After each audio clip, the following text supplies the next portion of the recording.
What if everything you believe about Jesus rising from the dead is just a bedtime story, cooked up by a bunch of ancient fanboys with too much free time and not enough fact checkers? If the resurrection is just a myth or just a legend, then Christianity isn't just wrong. It's a cosmic scam. And this is where every church service, every worship song, every baptism, it's all just essentially a spiritual pyramid scheme built on a rotting corpse that somehow we don't know where it is. And so as as we as we look at this honestly, and if we're being honest, you probably felt it though. That splinter of doubt stuck in the back of your mind that says, well, if Jesus didn't actually walk out of the tomb, you're not just believing a lie, you're actually wasting your entire life defending it. And here's the good news. If you stick around, I'm going to show you why the legend or myth theory isn't just lazy, it's actually intellectually embarrassing. By the end of this, you'll know why trusting the resurrection isn't blind faith. It's the most brutally rational decision you'll ever make. So here's what's about to happen. First, we're going to nuke the myth that legends spring up overnight. And that's going to pretty much be the death punch, but we're going to keep on going. Because second, we're going to wreck the idea that the disciples just made it up. And why? I don't know, for power and fame. And we've already talked about this the last couple of nights, but we'll go ahead and go back through why that is a ludicrous theory. And then third, we're going to drop the hammer on why real history actually backs the real resurrection, not religious fairy tales. So let me just frame this for you, because I remember sitting sophomore year in a class in college, and I had a professor. I won't say his name. He's probably still a professor, and he was, what's the best way to describe him? He was the kind of professor that would wear Birkenstocks to class and almost assuredly had a coexist sticker on his Subaru. I'm not, nothing wrong with the Subaru or Birkenstocks, but I think you get my drift.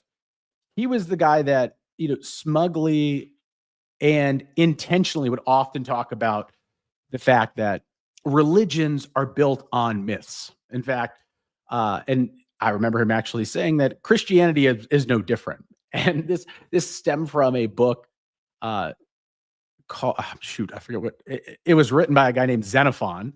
Really awesome name there. And it was talking about Cyrus the Great, and he was talking about how, that all religions are essentially the same thing as, these polytheistic religions, and somehow are relating back to Cyrus the Great. And I do recall everybody around me being like a bunch of bobblehead dolls. So like, oh yeah, no, that sounds great. A bunch of 19, 20, 21-year-olds pontificating about how worldly and brilliant they were. Yes, of course. And for a second, I do recall in the pit of my stomach, I don't like to admit it, but there was that moment for me, like, but what if he's right? What if he's right? And I didn't grow up in a Christian family. And so for me, there's always been that idea of doubt hanging around, almost certainly from the enemy and from the pit of hell. But it was that idea of like, if he was right, and all religions, including Christianity, weren't real, and Jesus, and as we're talking about tonight, didn't actually rise, then why not just live life like however I wanted to? And that's very appealing for a college kid, sophomore in college, however old you are, 20 years old or 19 years old, living it up, doing what you want to do. Go party, go drink, go do anything you want that's sexually immoral, because who cares? It's college. You got to try everything.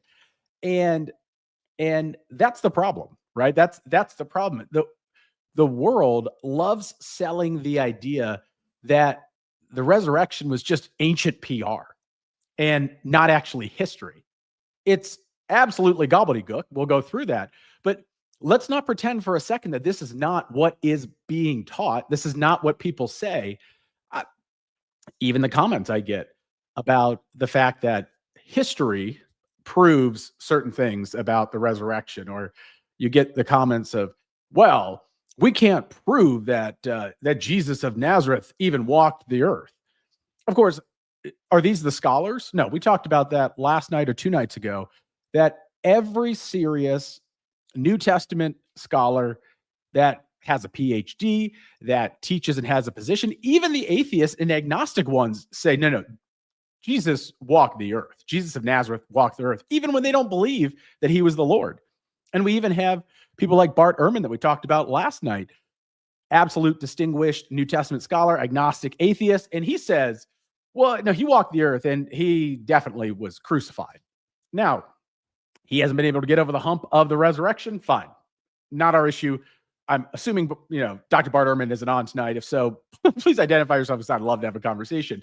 But the fact is, we have to take serious conversations and have serious conversations with people that at least will begin and have some version of a foundation that we can all agree to. So if you're not going to agree to the fact that Jesus walked the earth or that Jesus died, then I guess there's not really a conversation to be had at that point. Pray for you, and we'll hope that your spirit and that ultimately your common sense softens to history. But if you don't know how bad that logic actually is, you're very likely to be roadkill by the time the conversation is over. And often as Christians, let's just call it out here, guys. And I'm not trying to call you out, because I'm calling myself out too at this exact same time.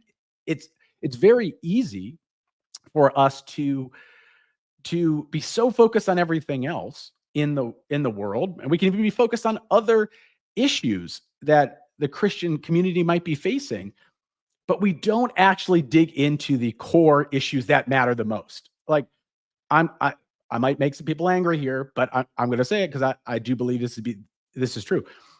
The transing of the kids, while it is a huge deal, doesn't really matter from a Christian perspective if you don't know that the resurrection is true, that Jesus is Lord. You could say moralistically that that's an issue, and I'd be happy to have that conversation, and I almost certainly would agree with you. However, it doesn't matter if you actually can't prove your faith and say that the bedrock of our faith is Jesus. He died, he rose again, and this is why I believe what I believe, because otherwise, all you have to do to eviscerate, to shred your argument is pretty simple. You go, well, I'm not even going to have this conversation about Christianity and homosexuality, or Christianity and sexual immorality, because you can't even tell me why you believe what you believe. And you go, well, because Jesus is Lord. And they go, why? And you go, because that's what I learned in church. And they go, yeah, that's what I thought. And so, I'm not trying to hate on any of us, because this is here. I'm here to be productive, and this is what I spend every day doing, and I love doing it. But I also think we got to call a spade. And this is why I appreciate so much that people are here learning and developing those convictions around why Christianity is true. Because if Christianity is true, everything changes. Everything changes. And I believe wholeheartedly that it is true. And I think the facts continue to point to the fact that it's true. So if you've ever been in a situation ever where you've been having a conversation about Christianity or about the truthfulness of Christianity, and you got stuck, not to embarrass yourself, but if you ever got stuck, put it in the comments. Say, yeah, I got stuck. Or, yeah, I felt like I got run over.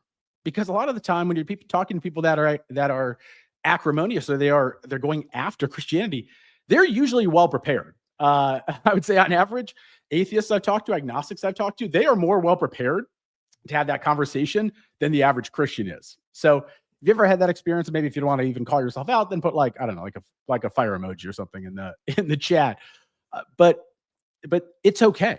I want to let you know it's okay. There's no shame here around that.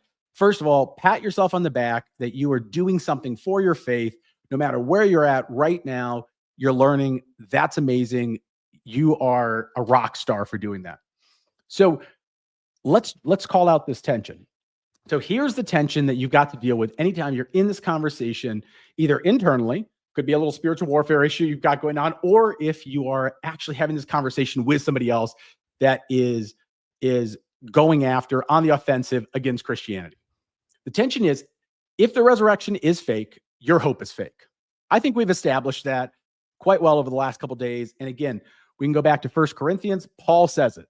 If Jesus didn't die and he didn't rise, then all of this is in vain. And we've already said that, frankly, Christianity is the greatest Ponzi scheme of all time under that scenario. Okay, fine. Why is that hard for us? Because at that point in time, then your prayers are fake and your future's fake and your eternity's fake. And it's a really bad day for us if that's happened. But that's only happened if Jesus stayed dead. So Jesus went into the tomb, never came back.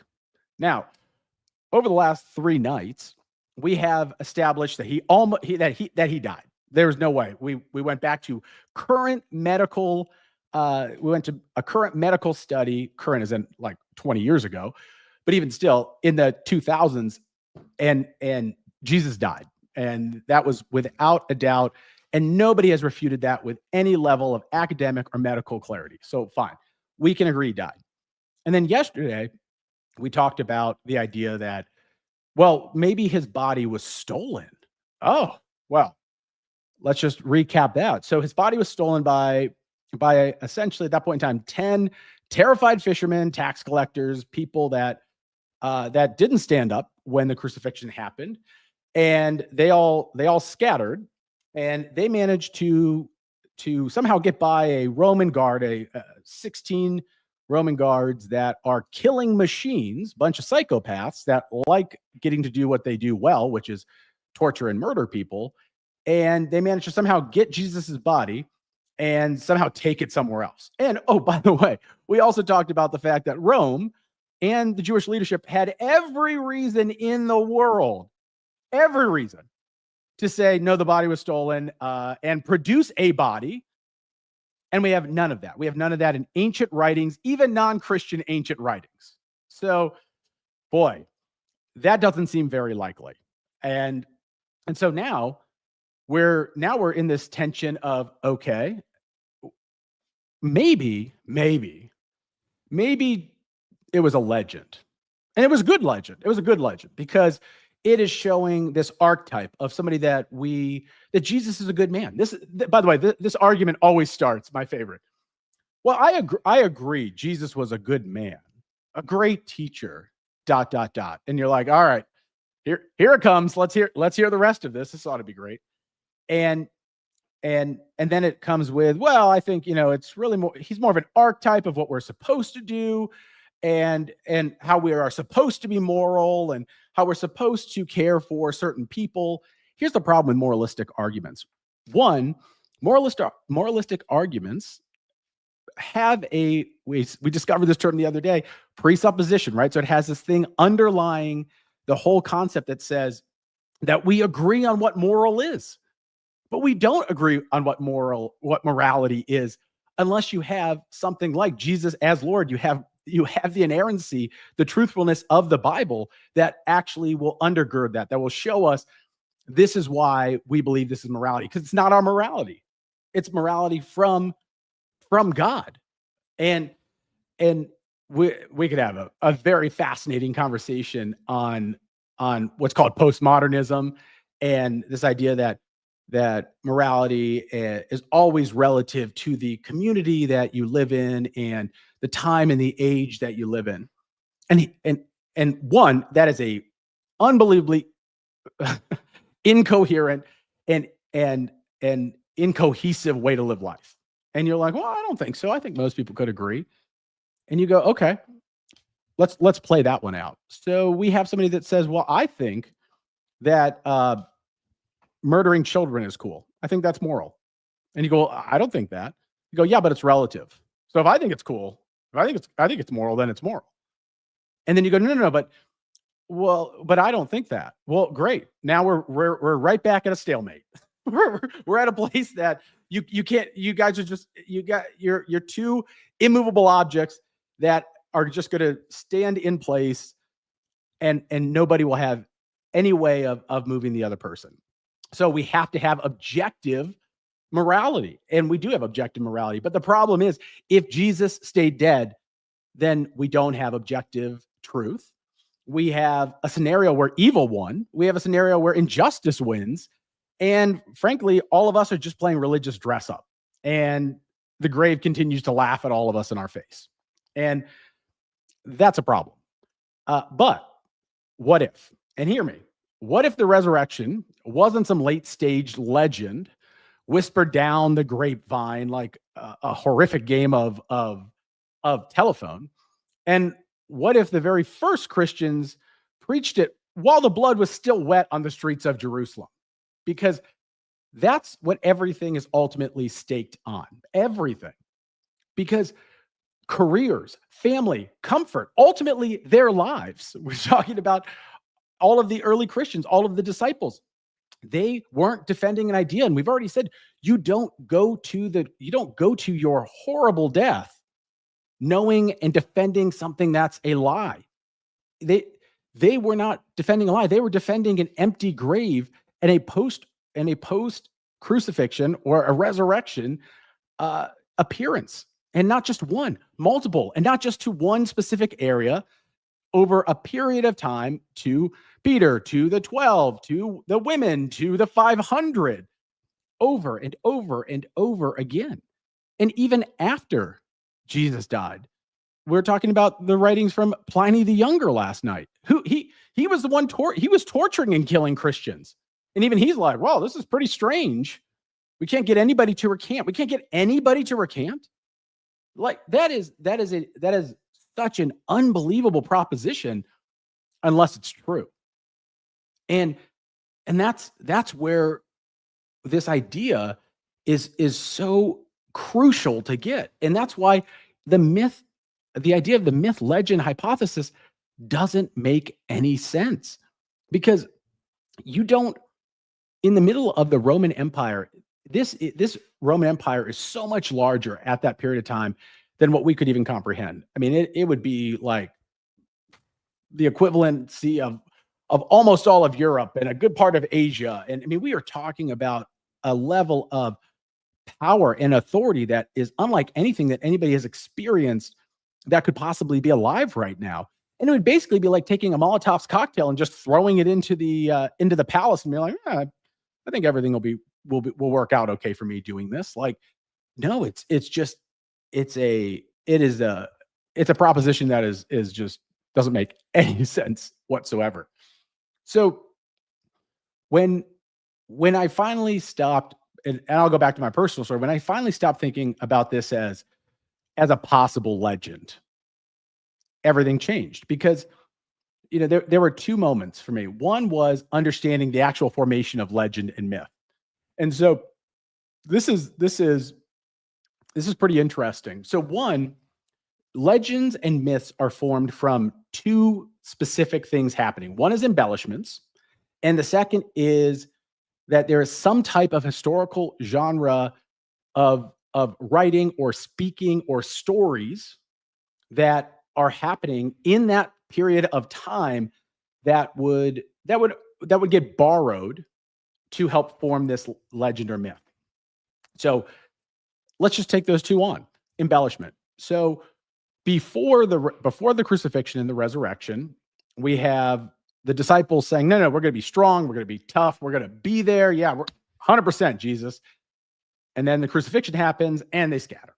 And then after the crucifixion, 3 days later, Jesus rises, and then he appears to Peter and the women and the 12 and the 500, and everything changes. Now everybody is going to they know they're going to get killed. And again, we went through everybody but John that got murdered and crucified, sawed in half, flayed alive, beaten, speared, clubbed, stoned. I mean, wow, what a horrible way to die. But again, you do that if you're dying for the Lord, for a post-resurrection appearance. You see it. Everything that you have been told, you now know to be true, 100%. Okay, fine. You can go to your death on that one. You have Paul and James. Specifically, Paul was a persecutor and killer of Christians. He was Saul of Tarsus. He has a post-resurrection experience with Jesus, gets knocked off his donkey, gets or is blind for a couple of days, and now he becomes Paul, no longer Saul of Tarsus. Now he becomes Paul, arguably the greatest evangelist in the history of Christianity, and writes 13 of the 27 books of the New Testament. James, Jesus's half brother, who doesn't believe him, ends up becoming the first pastor or the head of the church in Jerusalem. Didn't believe him, post-resurrection, boom, now he believes him. So, I mean, how does that possibly happen if you're not in a scenario where something completely and utterly magnificent happens? And and in my mind, I don't see well, I'll let you go. So we have a comment that somebody was saying, well, people lie all the time. And I agree. I think people do lie all the time. And I don't think there's any question about that. But when you're faced with it, you're going to die over and over and over again. This isn't death row. Hey, I'm already on death row, and I'm going down, and I'm gonna, I know I did something wrong. This is, I believed this thing. I then saw my leader get crucified, and then all of a sudden I scattered. I was like, no thanks, I'm not gonna be part of this anymore. And you completely dodge, you hit dodge or whatnot, and then you have this post-resurrection appearance multiple times over and over and over again. And then you go, no, I'm actually all in 100%, because there was no value. None of the disciples up until that point in time, especially when they fled, when Jesus was being crucified, they didn't stand to gain anything. They weren't getting arrested at that point in time. If Jesus just dies and stays dead, then you just go back to your life. You don't keep lying. What's the benefit? You're not getting rich. You're not getting popular. You're not getting famous. In fact, doing those things will ensure your death.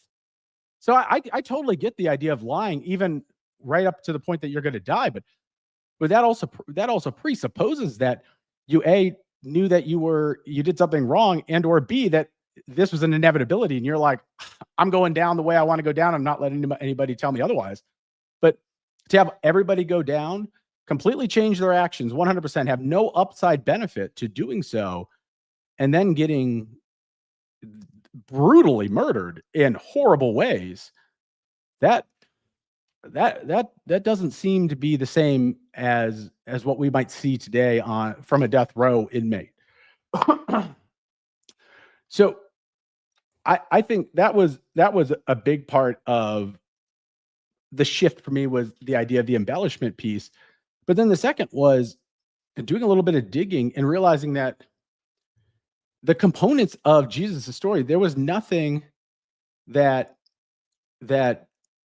made sense that was running parallel. We don't have another empty tomb story. We don't have another conversion story like Paul. We don't have another conversion story like James. We have no upside benefit for them to change their behavior and lie and be cool before, and then all of a sudden go to the cross, their own crosses and their own way of dying.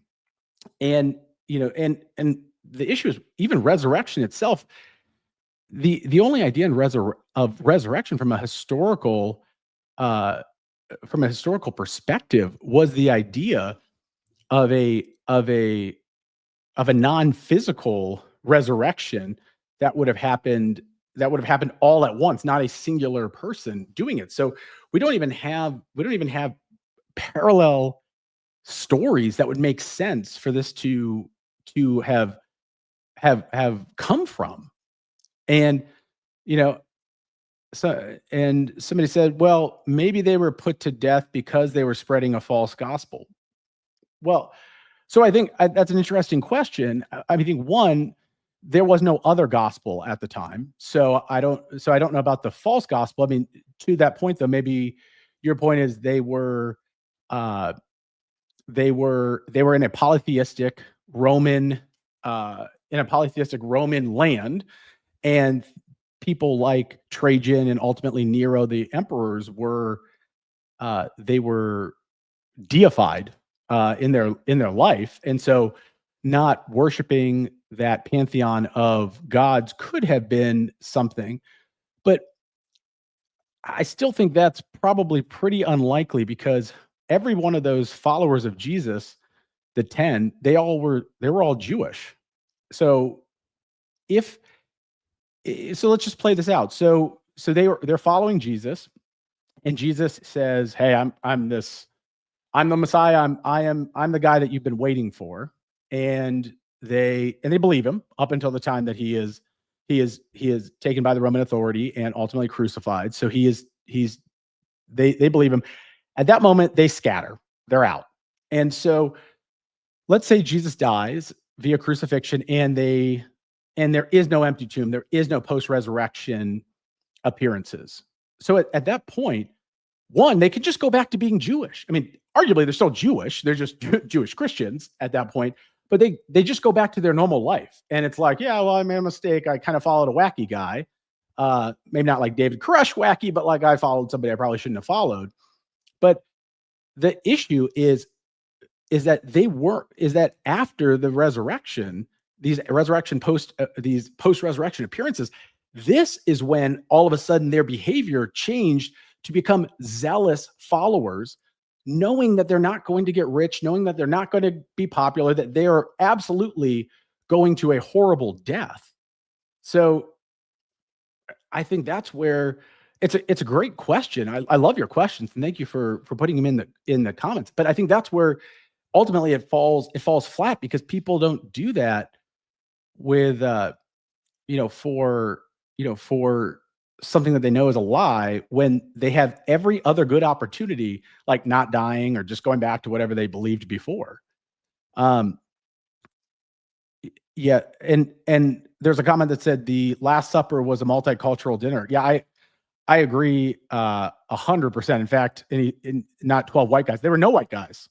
In fact, none of the 12 were white. Jesus wasn't white. I know that sometimes Jesus is depicted as white. No idea why. He's as Middle Eastern as he gets. So at some point in time, I hope I have my buddy Sonny. He's actually from Iran, and his name is Sahan, but we call him Sonny. And that's our ongoing joke. Is like he looks at sometimes the way that Jesus is portrayed, and he's like, "How does he look more like you than he does me?" And I've got blonde hair, blue eyes. I'm like, I don't know, man.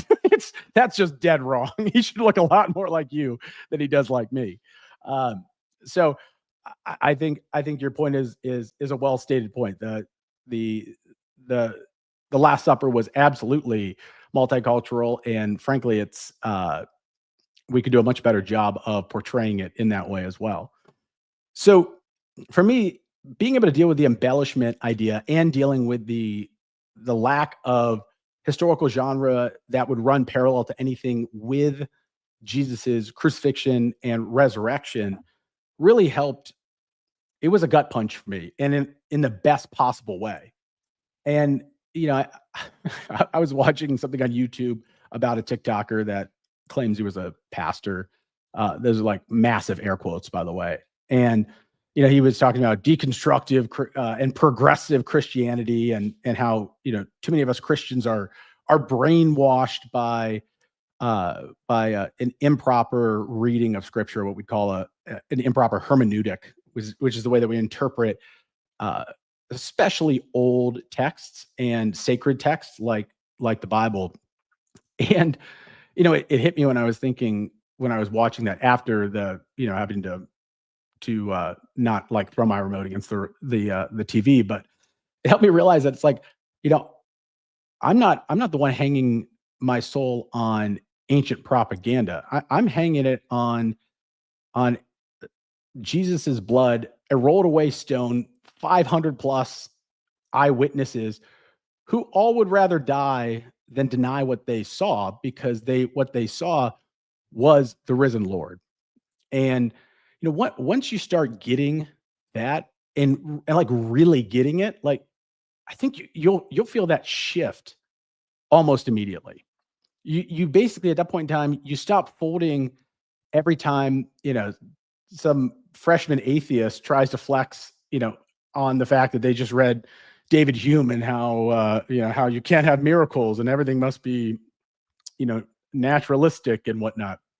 And it allows you to stop living like your faith is one good argument away from collapse. Uh, and and let's and I believe, and somebody said, I believe Jesus defeated the devil and gained his powers and took his place at the right hand of God, but is not God, yet is set to inherit heaven when God dies. Okay, so that's interesting. That we could do a whole separate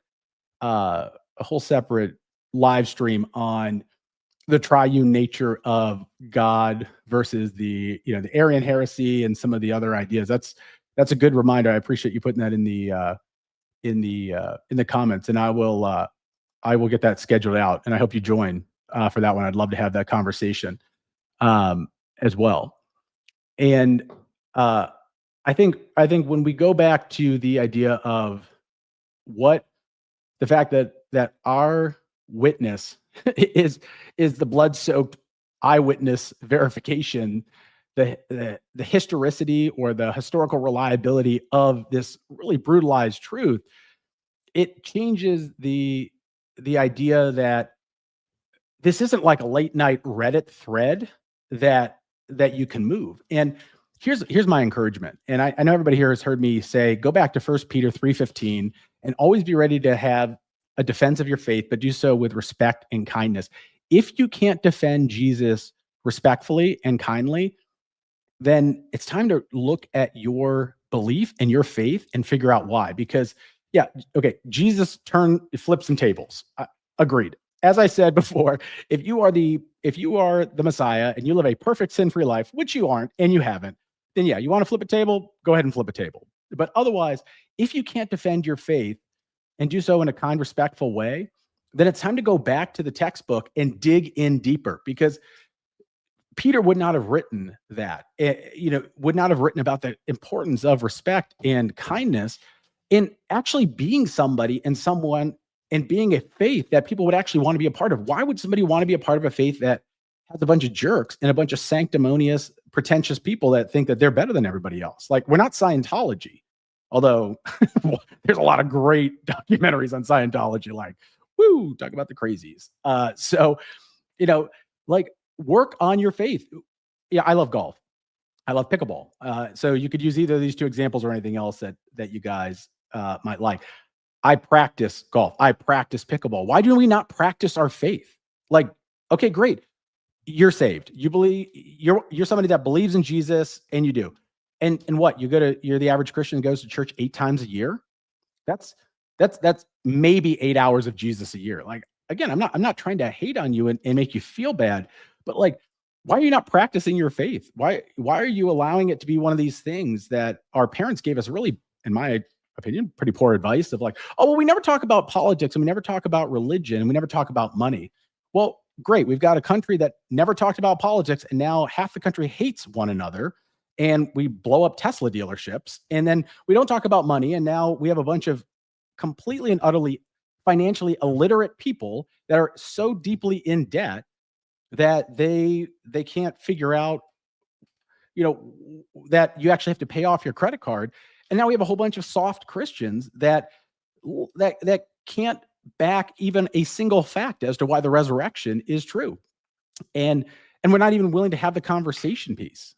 And this happens even within the Christian world. I mean, all you have to do is go on and see anything with cessationism versus continuationism, and you can just see that the sparks fly. But this is hopefully an opportunity that just slaps everybody a little bit back in place, me included. I'm not calling you guys out separately, but that we're all sitting here going like, man, this is important. In fact, this is the only thing that is of eternal importance that we're going to do in this lifetime. So it's like, don't sit on the bench. Get in, dig in. I'm not asking you to go get a theology degree. If you want to get a theology degree, that's awesome. But like, don't be on the bench. Get in the game, and participate. I promise you, if you do that, you will have a level of supernatural peace in your life, and you will have a belief that no matter what trials and tribulations you are going through, like, you are going to get through them, and you're going to get through them in a way that you would never have been able to do without having that faith. You know, so and I won't preach or be sanctimonious myself anymore, but I do appreciate all of the comments. And by the way, I love the fact that we have a comment that says, I've been following Jesus since I was 5. God bless you, man. That is awesome. I think that's fantastic. And man, if anybody else has a time when they gave their life to Jesus, you know, drop it in the comments. That's amazing. If you haven't yet given your life to Jesus and you're still sitting on the fence, find somebody that you know that loves Jesus. Talk to them about it. You know, reach out to us. You can reach out to us at beblessed@tatministries.org. You could send us a message on Instagram. We'll be back again here tomorrow. I think tomorrow we're talking about, I think we might be talking, well, I forget which one we're talking about. I think we're talking about the embarrassment principle tomorrow. But hit subscribe. If you like this, please, you know, hit the like button and ultimately drop a comment. Like we said, either when you gave your life to Jesus, when you know, or if you're still struggling, and, you know, send this to somebody. Send this to anybody that you know that is struggling with their faith, wrestling with their faith, or just frankly want to get deeper in their faith. And you know what? Next time somebody says Jesus is an archetype or he's a legend or he's a myth, well, yeah, he is a legend, but not in that sense. He's just like the best legend in the most colloquial way you could say. But he was a real guy. He was both God and human at the same time, lived a perfect life, died on the cross for us, for our sins, all of them in the past, the present, the future. And what an unbelievable gift that our faith is because of God's grace. We add nothing to it. It's purely his grace. I'm also going to post up a free resource. It is a study guide. It'll probably be up in the next 30 minutes or so if you come back to the description. And man, I hope you guys come back tomorrow. I hope this has been helpful in giving you that artillery you need to to nuke these bad arguments. And if you guys have anything between now and then, you know, hit us up. And I hope you have an absolutely awesome night. The war's not over yet, but we are getting stronger every single day. It's heating up, but we're ready for it. So be blessed. Thanks so much, guys.